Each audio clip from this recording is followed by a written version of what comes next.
Assalomu alaykum aziz obunachim. Ya'ni tayyorlanishi mana shunaqa chiroyli muzqaymoqni uy sharoitida tayyorlash haqida ozgina tushuncha beraman.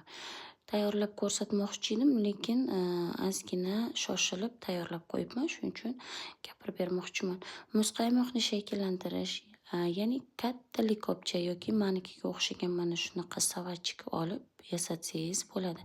Keladigan mehmoningiz oldiga bemalol tortib qilsangiz maza qilib paqqos tushirib oladi. Katta likopchaga yoki tagi bilan, ya'ni tagligi bilan kichik laganchaga birinchi bo'lib shokoladli muzqaymoqni tog'ning asosi sifatida qo'ying. Uning ustiga vanilin, muzqaymoq bilan balandlik bering. Eng tepasiga esa qulupnayli yoki rangli muzqaymoqni biroz qo'ying. Tog' shaklini bering.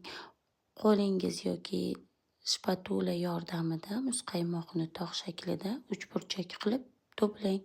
Biroz baland qilib, ya'ni shakllantiring. Muzqaymoqni tepa qismiga Hindiston yong'og'i yoki oq shokolad sepib, qorli cho'qqi effektini yarating. Yoqimli ishtaha. Albatta tayyorlab ko'ring.